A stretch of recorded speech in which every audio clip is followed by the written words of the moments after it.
Okay, welcome back. We got a couple more people here this time. Cads is here at the beginning for once, on time, incidentally, and my lovely wife Ling Ling, also here to Into Video Go. Okay, so first things first. Oversight from video 1. We forgot to show the crack test of the single tape shaft. So this is the single tape shaft that survived the stomping and everything else, but we're going to crack it now to show the total lameness and failure of a single layer of tape, which under the current rules, totally legal. And if you watch video 1, you'll understand that what you just saw, although, granted, it is slightly safer than you should jab yourself with the plain ones. I am jabbing myself with it, and it's not comfortable, but it's still not breaking the skin with one layer of tape. Although you still do have two pieces, and I think we've shown that it's easy to prevent that with just 3 layers of tape. You don't even have to go the tubing route. 3 layers of packing tape is sufficient, at least based on these initial tests. Okay, so now what we're going to do is load up. Dead Soon with a broken arrow for science? We're not shooting Dead Zoom with a broken arrow for science. No, that's another video. That's another time. Survivability of blunt-tipped arrows to the face. No. Okay. Oh, that's right. You're doing this one. Yeah. Just grab it at the top loop there, and make your finger the belt loop, the imaginary belt loop.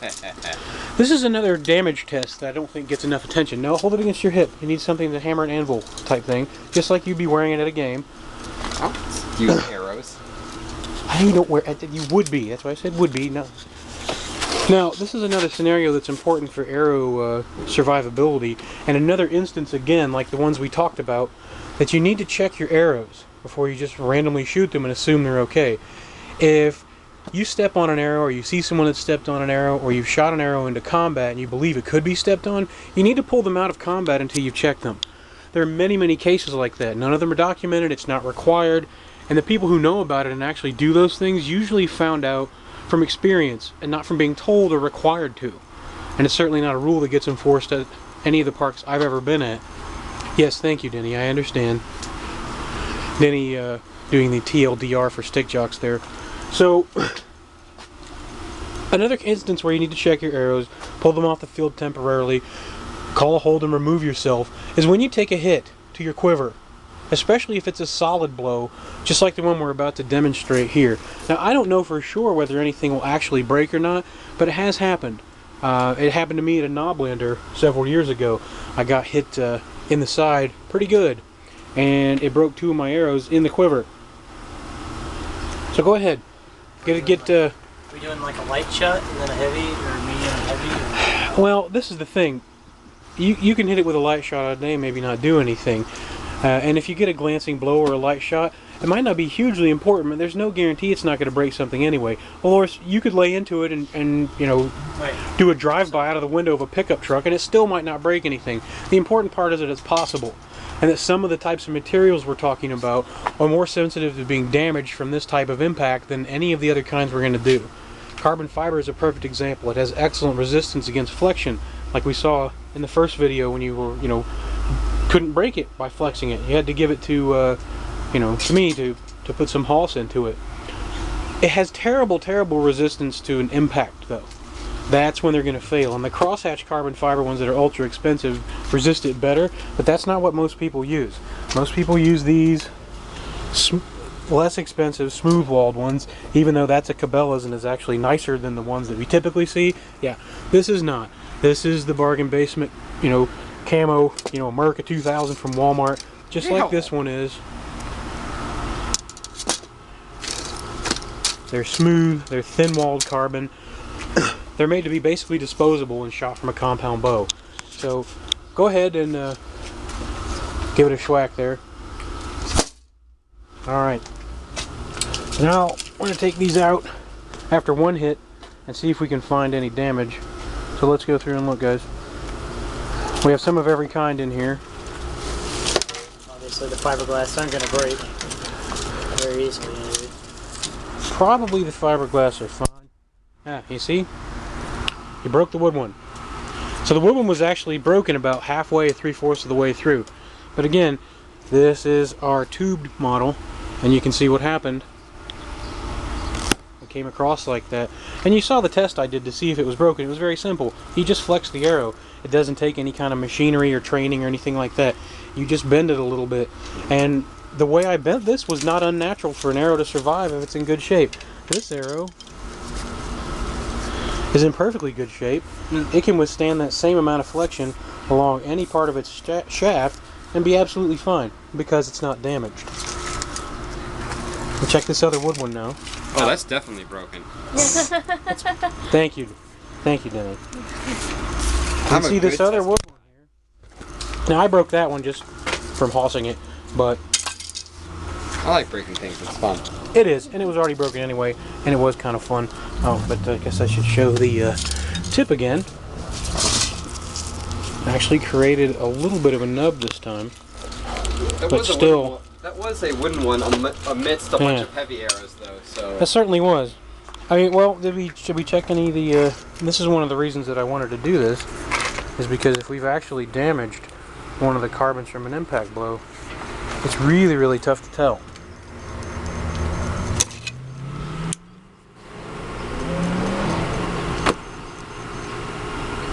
It's going to take some time to do this, and with the carbon, the test is similar. Again, you flex it, but you have to look at the individual fibers. And it actually helps to flex it upwards so that you can see them open up when it breaks. You can also run your hand along the shaft as you flex it and feel for any imperfections that way. Yes, funny, haha. Everybody likes a dick joke.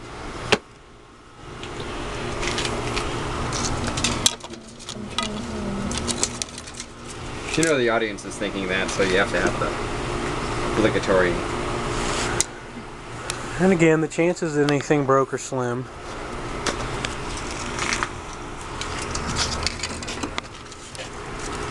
There's nothing that says that some of that other damage to the wooden arrows wasn't done from the tap dance that Dead Soon did on them earlier. Either way, you can see that the test still holds. When you flex the arrow in your hands like that through what should be a normal range of motion and it breaks, it breaks. That's one of the perils of choosing wood over some of the other shafts, is survivability and wear and tear. At the end of the day, if it's safe on the field, the responsibility of absorbing the financial impact of having to replace shafts frequently, it falls on the owner of the equipment. I don't think it's really something that merits having a rule about that. Okay, next thing we're going to do, your turn to schwack. You're going to need the other wooden shaft. Where did it go? I think I took it inside. Door blew shut.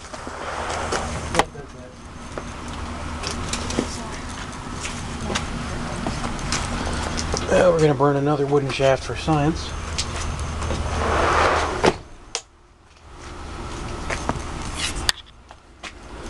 Go over there. Actually, come back here. Yeah, you're probably right the first time. Yeah, No, it's- not you, Denny. Stay over there by the door. You're gonna need. Alright, I'm going to toss the arrow to your side, and as it passes you, about turn the other direction so you're not schwacking it into my garden. And try not to trample the tomato. That's actually a viable crop there. Alright. You get the idea, right? We're schwacking. Okay, and schwack. Alright. Pick it up. And check it for damage. Now, did you hear that? That was the ruffling of these. No, it wasn't. It was right here. There's a couple of chips. Yeah, there's a couple of chips in it from where it hit the ground, which happens at Amp Guard. You see this? Yeah. Did you hear that? That's what you're actually hearing. It wasn't the ruffle of this. Flex it again. Yeah, that was that. Now it's Now, this is the same arrow that we just looked at that didn't have any imperfections in it. And now that it's been hammered into the ground by a sword blow, you can see it's delaminating. There are fibers sticking out of it. Yeah. Go ahead and point it towards the ground now and flex it towards that weak point, because that's the point it would flex at if you were to shoot this thing again with a tip on it out of a bow. No, towards the ground. Yeah, I know. Bend it towards the ground. There we go. Now, this is good. This is what happens when a weakened carbon fiber arrow that started to delaminate breaks. Okay? And this is cited by some people as an advantage. You can see against the darkness of his shirt. Do you see what's coming off of that? part of it. If you inhale that and you got enough of it in there, chances are you're going to be coughing up some blood. You're at least going to sneeze like a very severely affected person. It's not good. It's essentially carbon fibers to get in your lungs. Well, that one is actually Looks like it's fiberglass, right? it's a carbon and fiberglass composite, Okay.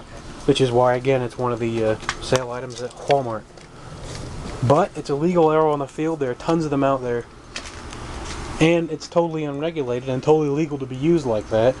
And I haven't seen anything anywhere that suggests that if it gets schwacked down by a sword like that, which happens a lot, anybody needs to check it. I mean, there's nothing to say that somebody would pick that up and just shoot it like that. Now, if we're to run that test again, which we can, if anyone would like to see it, we can tape and heat shrink tube it and schwack it again and see if that helps it at all. But I really don't think it will for that particular material. This aluminum. This is the straight up all carbon fiber. Whoa. Well, it's certainly bouncing. I think I hit it hard, boss. Yeah, I think you did too. You can see where it impacted again, so flex it again. Now listen and feel for vibration. That's what's important. That's when you'll feel those little fibers breaking. I don't feel anything. Yeah, there's nothing wrong with this one.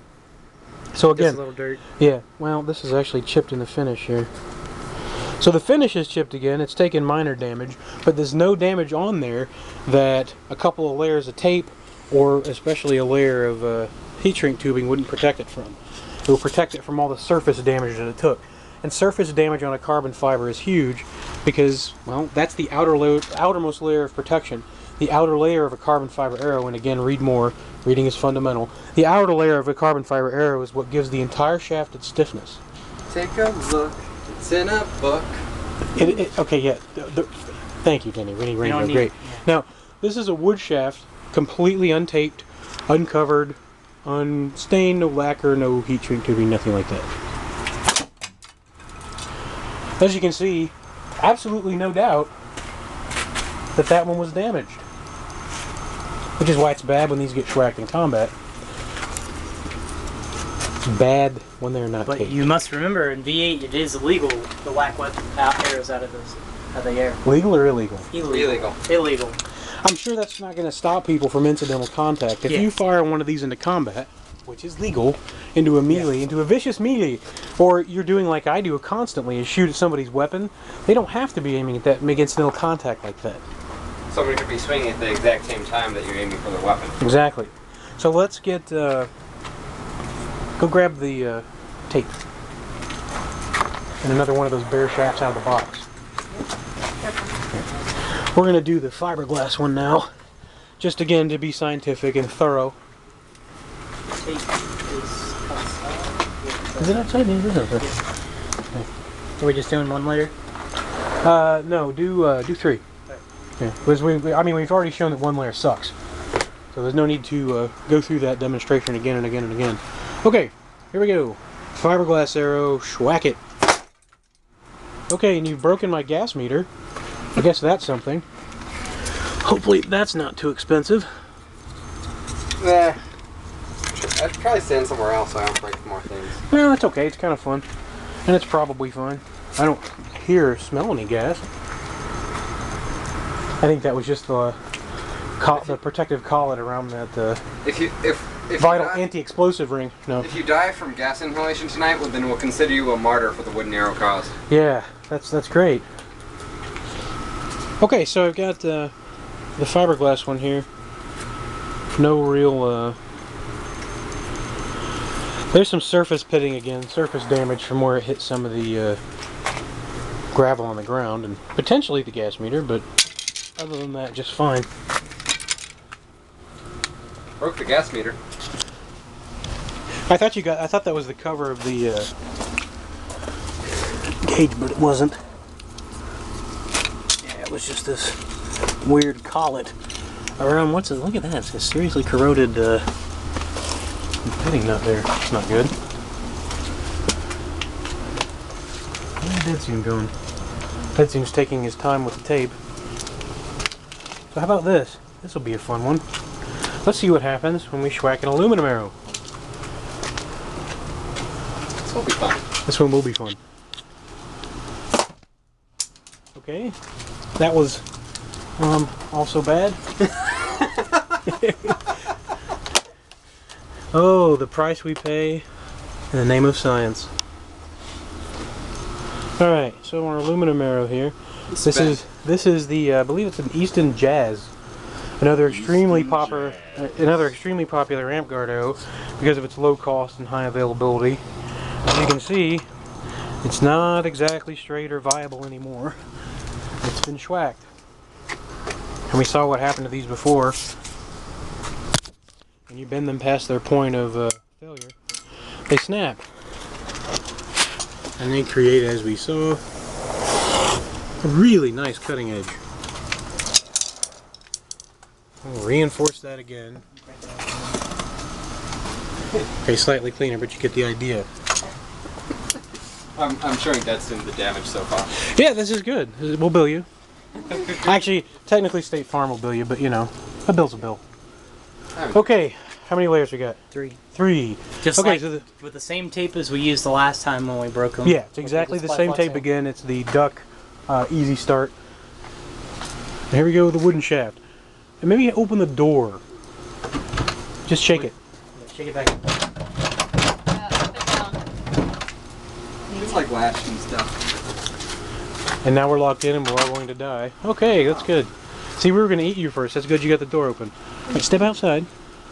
Which is what we should have done for the first time, for the record there. But sometimes we learn from our mistakes. I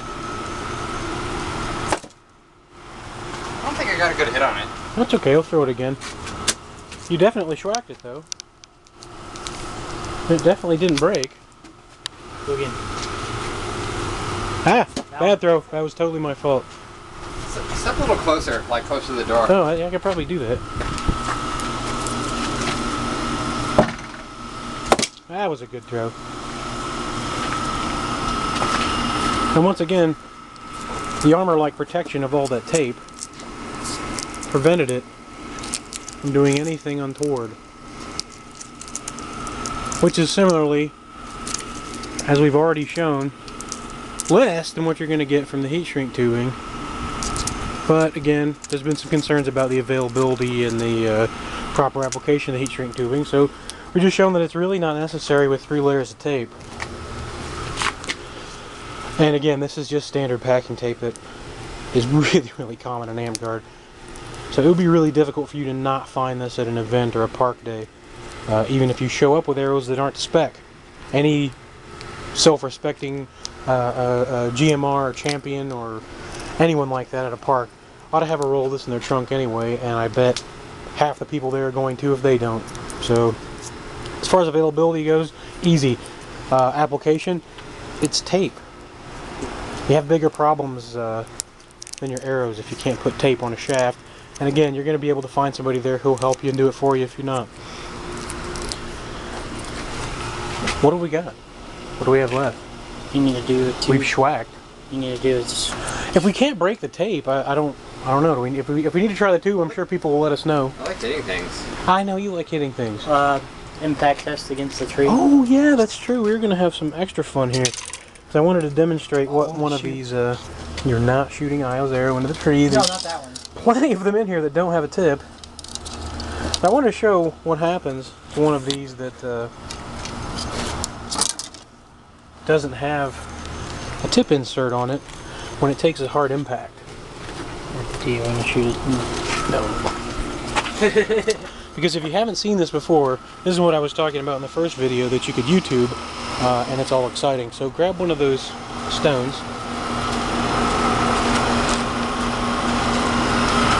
And just prop it against the door there. Upwards. Okay, flat side out.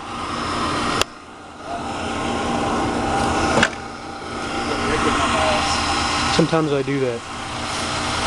Alright, now stand down there.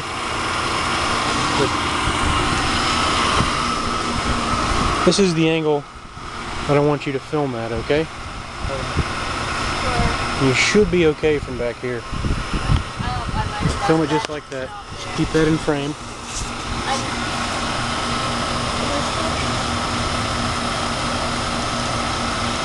You ready?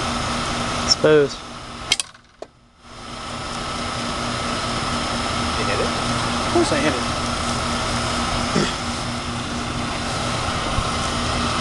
Now right away, you see how the tip is flattened out and started to splinter. What's harder to see, unless you can feel it, is what it's done to the rest of the arrow. It's structurally weakened. Job. And the kids are playing baseball apparently with a sword and a throwaway ball. There's actually, running your fingers through it, you can feel there's a divot there, and it starts to swell right there. There's a bubble right through this part, which is not, as it turns out, some sort of extra feature of this particular shaft.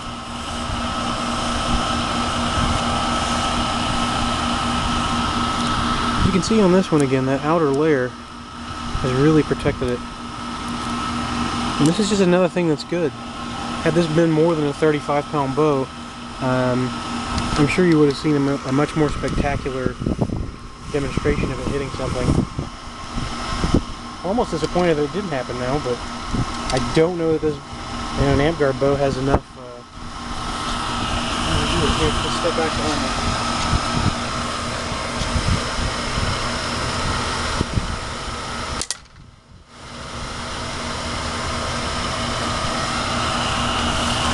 Yeah, it just doesn't have enough impact to do it, which is good.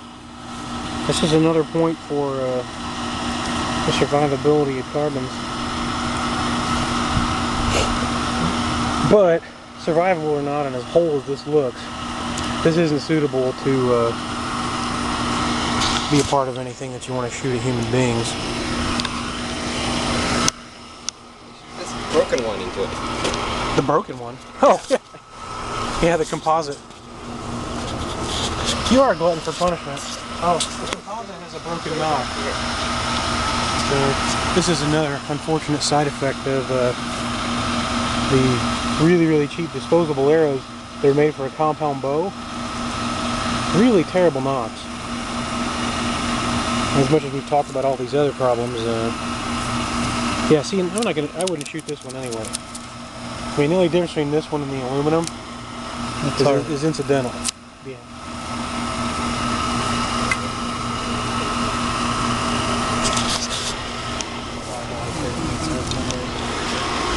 But I can't think of anything else to do right now. Any other tests that anybody wanted to see. I'm sure I'll get, well, I don't know, maybe get some comments. And I have some arrows left, so if I need to break some more, let me know if I haven't made my point. That's really all I have. I made a long journey to come here and show you this. What, 200 yards? Yeah, 200 yards. Yeah. So, everyone, let's just take a moment of silence to respect and honor the sacrifice that CADS has made for science and for the integrity and advancement of AmpGuard this day. Let's just bow our heads. Okay, that's enough. So yeah, you're gonna get the long, grueling trek of 200 yards home. I'm sure you'll be fine. I'll pack you a snack. Okay. But thank you to Deadzoon and to CADS, and of course to my lovely wife, who, even though I insist to play AmpGuard, continues to not divorce me every week. And that is it.